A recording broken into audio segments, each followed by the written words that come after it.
How does an industrial powerhouse, the type of city that helped fuel America's rise as an economic superpower, simply cease to exist?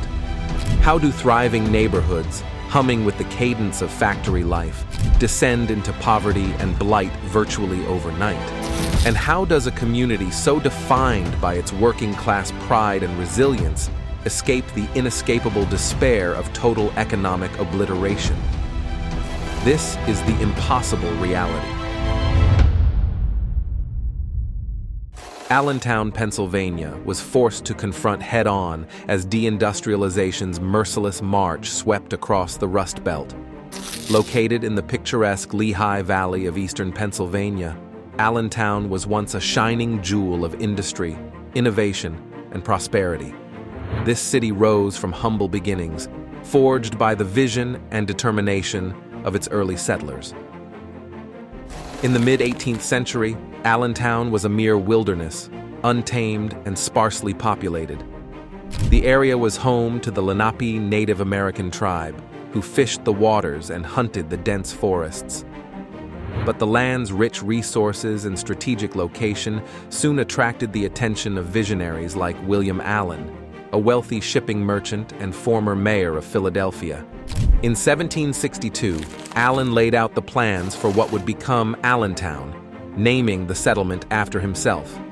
His vision was ambitious: to create a thriving urban center that could rival nearby cities like Easton as the economic heart of the region.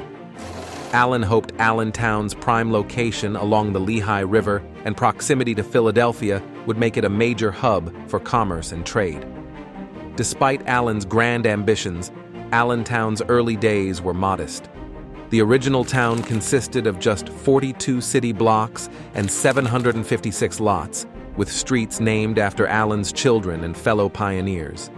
But the seeds of greatness had been planted, and it wouldn't be long before Allentown blossomed into a major hub. As the Revolutionary War raged, Allentown played a pivotal role in the fight for independence. It served as a safe haven for the Liberty Bell, hidden from the British Army under the floorboards of the Zion Reformed Church. The city's residents bravely answered the call to arms, forming militias to aid the Continental Army's efforts. After the war, Allentown entered a period of rapid industrialization that would cement its place in American history. The construction of the Lehigh Canal in 1818 opened up new avenues for transporting the region's high-quality anthracite coal, fueling the nation's industrial revolution. The arrival of railroads in the 1850s further bolstered Allentown's position as a transportation hub, connecting it to major markets like New York City and Philadelphia. Allentown's iron mills roared to life. The city's manufacturers churned out everything from boots and saddles for the Union Army during the Civil War to the world's first transistor in 1951 at the Western Electric Plant. But Allentown's true crown jewel was its silk industry.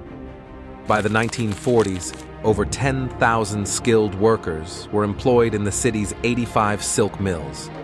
The silk industry was Allentown's largest employer. Downtown Allentown buzzed with activity, its grand department stores like Hess's and Zollinger Harned beckoning shoppers from near and far. Allentown's skyline was full of architectural marvels, from the iconic Soldiers and Sailors Monument, a tribute to the city's bravest who fought in the Civil War, to the stately Hamilton Street Bridge. Through wars, economic upheavals, and social transformations, Allentown stood tall, a beacon of resilience and progress. By the mid-1960s, Allentown's economy had been booming for decades, fueled by its thriving manufacturing industries and bustling downtown retail district.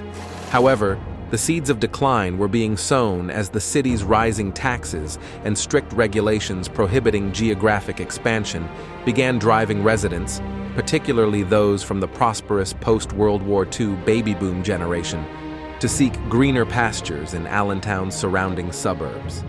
In nearby townships like Salisbury, South Whitehall, and Whitehall, vast swaths of fertile farmland lay fallow, ripe for residential development.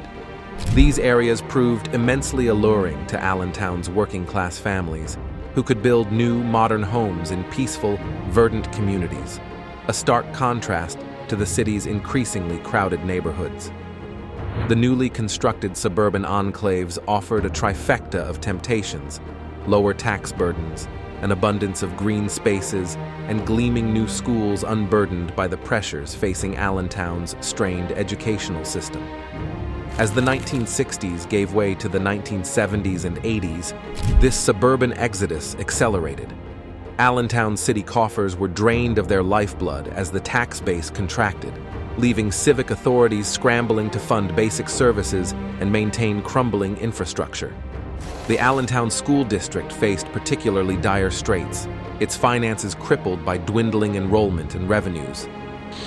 Ironically, these compounding challenges only catalyzed the suburban migration, as more families sought escape from the city's deteriorating education system and faltering municipal upkeep.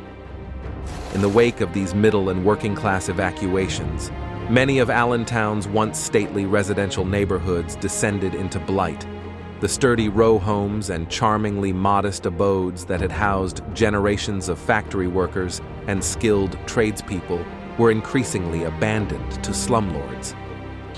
These real estate speculators subdivided the properties into cheap multi-unit rentals and apartments, many of which devolved into rundown, crime-plagued housing projects, all permitted under the city's lax zoning ordinances and negligible code enforcement. As Allentown's neighborhoods withered from civic neglect, city leaders remained fixated on reviving the downtown retail corridor along Hamilton Street. Vast resources were directed at this narrow economic revitalization, while the surrounding residential districts were left to further deteriorate.